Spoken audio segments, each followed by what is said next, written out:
سوال یہ ہے کہ آج جب ہم، چونکہ آپ ماشاءاللہ سنی اتحاد کونسل کے بھی سیکریٹری جنرل ہیں، سماجی خدمات بھی کرتے رہتے ہیں، آج حاجی صاحب ایسا کیا ہو گیا ہے کہ ہم، بہت ادب کے ساتھ یہ سوال کر رہا ہوں ڈاکٹر صاحب، اور آپ سے بھی اس میں میں ایک طالب علم کی حیثیت سے پوچھنا چاہ رہا ہوں حاجی صاحب، میں 6-7 سال کی عمر سے نعتیں پڑھ رہا ہوں، اور ہم بچوں کا میلاد بھی کرتے تھے. ہماری امی نے ہمیں تربیت دی تھی، نام ان کا غوثیہ تھا، بے شک تو ویسے محمودہ سلطانہ کے نام سے مشہور تھیں. تو تربیت تھی گھر میں، بچوں کا میلاد ہونا، ذکر کرنا، محفل میلاد سجانا.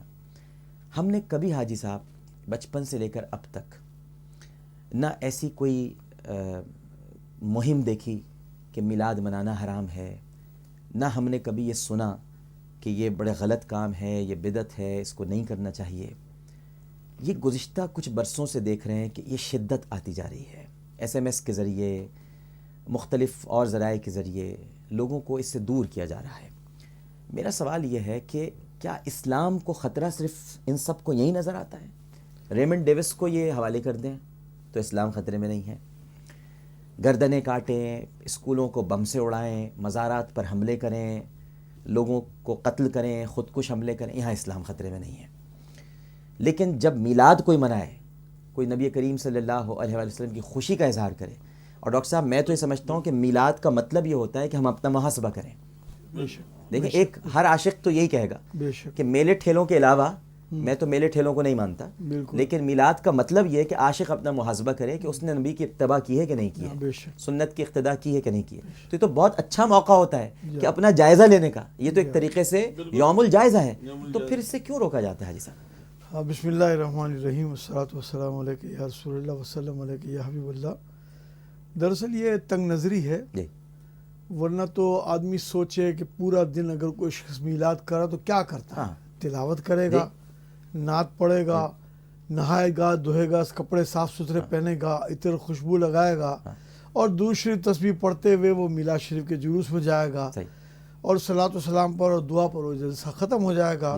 تو سارے کام از اول تا آخر تو خیر ہی کے ہیں. بلا وجہ اس قسم میں کچھ لوگ تنگ نظری کا مظاہرہ کر رہے ہیں. اور آپ نے صحیح فرمایا کہ دراصل میلاد کرنے کا ایک موقع جب آتا ہے تو وہ ہمارے پاس بہترین موقع ہوتا ہے کہ لوگ راغب ہیں نیک کاموں کی طرف، تو چلو ان کو رغبت سے فائدہ اٹھا کر ان کو دین سے زیادہ قریب لایا جائے. اس کے بجائے اس شک و شبہ کی فضا پیدا کرنا کہ کیسا ہوا کیسا نہیں ہوا. جب نبی کریم صلی اللہ تعالیٰ علیہ وآلہ وسلم نے حسان بن ثابت رضی اللہ تعالیٰ کو ممبر رسول پر بٹھایا، خود فرش مسجد پر رونق افروز ہوئے، اور حسان بن ثابت نے اشعار کیا کہے؟ کہا کہ آپ تو اللہ تعالیٰ نے آپ کو بالکل بے عیب پیدا کیا، پہلے مصرے بھی پیدا کر دیا، آپ جیسا کوئی اور حسین و جمیل پیدا ہی نہیں ہوا، میں نے دیکھا ہے. تیسرا بھی پیدائش کے بارے میں ہے کہ کوئی جب پیدا ہی نہیں ہوا ہے تو آپ جیسا حسین و جمیل کون ہو سکتا ہے. اور چوتھا یہ ہے کہ آپ کو اللہ نے ایسا پیدا کیا جیسا پیدا ہونا چاہتے تھے. تو یہ میلاد ہی کا ذکر ہے، نبی بھی شریک ہیں، صحابہ بھی شریک ہیں، اور یہ تو ہمیشہ سے ہوتا چلا آ رہا. ہر دور میں نعتیں لکھی گئیں، قصائد لکھے گئے، تعریف ہوتی رہی. تو یہ بہترین موقع ہوتا ہے کہ لوگوں کو یہ کہا جائے کہ دیکھو میلاد منانے میں جلوس میں شریک ہو جانا اچھا ہے، آپ چراغاں کریں اچھا ہے، لیکن اپنا محاسبہ کریں. تم سچ بولتے ہو، جھوٹ سے گریز کرتے ہو، تکبر کو چھوڑ دیا، عاجزی اور انکسار اختیار کی، غریب امتیوں کی مدد کرتے ہو، بیواؤں کی مدد کرتے ہو، یتیم کے سر پر شفقت کا ہاتھ رکھتے ہو. یہ بہترین موقع ہوتا ہے کہ لوگ مائل بکرم ہیں تو ان کو تھوڑا سا دین کی طرف لایا جائے. تو اس موقع سے میں سمجھتا ہوں کہ فائدہ اٹھانا چاہیے، اور اس تنگ نظری سے حاصل کچھ نہیں ہے. لوگ اس کے جواز اور عدم جواز کی بحث کر رہے ہیں، اور ذکر بڑھتا جا رہا ہے. وَرَفَعْنَا لَكَ ذِكْرَكَ کا ہے سایہ تجھ پر، بول بالا ہے تیرا ذکر ہے اونچا تیرا. اور اسی طرح اعلیٰ حضرت امام احمد رضا نے فرمایا کہ رہے گا یوں ہی ان کا چرچا رہے گا، پڑے خاک ہو جائیں جل جانے والے، اور مٹ گئے مٹتے مٹ جائیں گے آدھا تیرے، نہ مٹا ہے نہ مٹے گا کبھی چرچا تیرا. جس چرچے کو اللہ نے دوام بخش دیا، تو دنیا دار لوگ اگر اس سے ہٹانے کی کوشش کریں تو کبھی ایسا نہیں ہو سکتا. اور ابھی آپ نے فرمایا بھی کہ حضور نے کبھی لا نہیں کہا.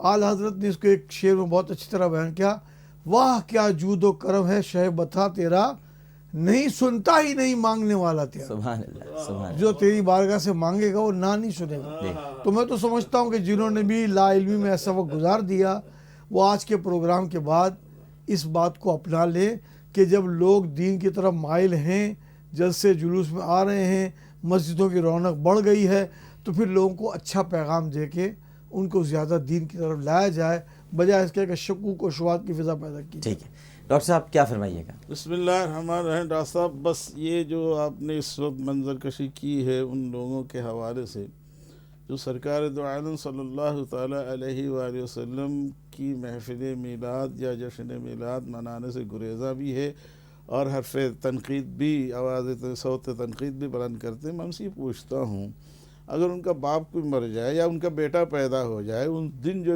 سال گزرنے نہیں پاتا، وہ کہتے ہیں بھائی آج تم نے باپ کے لیے سال ثواب کے لیے کھانے کی نالائق والا تو بھول گئے تو ان کو، یا بیٹا سال بھر کا ہو گیا تو تم سالگرہ مناتے ہو. یعنی اپنے گھر اپنے گریبان کو نہیں دیکھتے ہو. ایک بات ابھی میں ذرا تفصیل سے تمہیدی گفتگو کر رہا ہوں، میں ان سے سوال کر رہا ہوں کہ جب تم اپنے گھر کے نظام میں ان ساری خوشیوں اور غمی کی محفل منعقد کرتے ہو، یعنی بالواسطہ اور بلا واسطہ، یعنی بڑے بڑے شرفا کو میں نے دیکھا بچوں کی سالگرہ مناتے ہیں. بھائی کیوں مناتے ہو؟ ہمارا لاڈلا ہمارے پاس آیا، ابھی سال ہوا، آج ہماری خوشی کا دن ہے. یا باپ مر گیا تو سال گزرنے نہیں پاتا تو اس دن برسی کے لیے اگر قرآن خوانی کا اہتمام نہ ہوا تو حرف گیر ہوتے ہیں. تو میں یہاں ان سے پوچھتا ہوں کہ اللہ تعالیٰ نے قدسی میں یہ فرمایا لولا کا لما خلقت الافلاک، اگر آپ کی تخلیق مقصود نہ ہوتی تو کائنات کو نہ بناتے. وجہ وجود کائنات کی محفل میلاد کا انعقاد کرنا یہ تربیت کا حصہ بھی ہے. کیوں؟ اس پرآشوب دور میں جہاں انڈین ثقافت کا، مغربی ثقافت کی یلغار ہے، بچوں کو اپنے دین سے دور کرنے کی تمام سازشیں عروج پر ہیں، ایسے ماحول میں، ایسے حالات میں تربیتی نظام کا ہمارے معاشرے میں فقدان ہے. نہ مدارس تربیت کر رہے ہیں، دینی تربیت کے حوالے سے بات کر رہا ہوں، نہ گھروں میں تربیت کا نظام ہے، نہ ماں باپ کے پاس اتنا وقت ہے. بچوں کو چاروں خلفاء کے نام تو یاد کرا دے، سرکار دو عالم صلی اللہ علیہ وسلم کے 99 اسماء گرامی تو یاد کرا دے. آپ بڑے بڑے گھرانے سے پوچھیے کوئی نہیں بتا پائے گا. تو ایک ایسے دور میں اگر 12 ربیع الاول کا اس مبارک دن ہم ان بچوں کو یہ یاد دلاتے ہیں، آج کے دن ہمارے آقا رحمت للعالمین سید رب العالمین حبیب رب العالمین تشریف لائے. رحمت للعالمین حبیب رب العالمین صلی اللہ علیہ وسلم رحمت بن کے اس دنیا کے لیے آئے تھے، اور آپ کے آنے سے باہر آ گئی گلزار ہستی میں. ورنہ آپ کی آمد سے پہلے بچوں کو یہ بتانا ہے، لوگ بتوں کو پوچھتے تھے، ظلم کرتے تھے، چوری کرتے تھے، ڈاکہ ڈالتے تھے، گلا کاٹتے تھے. آپ صلی اللہ علیہ وسلم نے فرمایا ارحموا من فی الارض یرحمکم من فی السماء، زمین والوں پر تو رحم کرو، اللہ آسمان والا تم پر رحم فرمائے گا. تو یہ جو میلاد کی محفلیں منعقد کرنا، ایام محفل میلاد منانا، یہ در حقیقت بچوں کو ایک تربیت کرنا ہے. اور بعثت نبوی کے مقاصد میں ایک اہم مقصد وَيُزَكِّيهِمْ بھی ہے، یعنی تربیت کرنا ہے.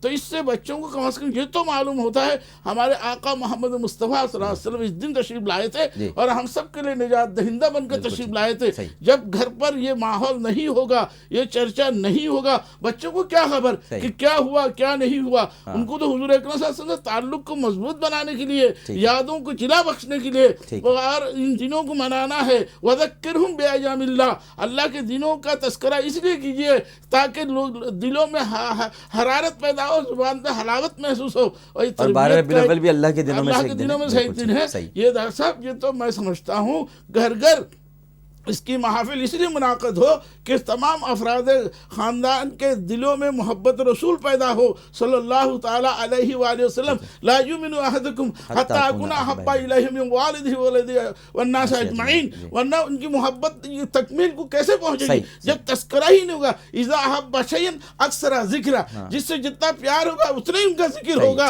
تو یہ ذکر جو ہے ورفعنا لک ذکرک، جو ذکر کرے گا ان کا بھی ذکر بلند ہوگا، ذکر کرنے والوں کا مقام بھی بلند ہوگا. اگر دنیا میں بلندی چاہتے ہو تو ذکر مصطفیٰ بناؤ. کیا کہنے، واہ واہ واہ، سبحان اللہ، ماشاء اللہ.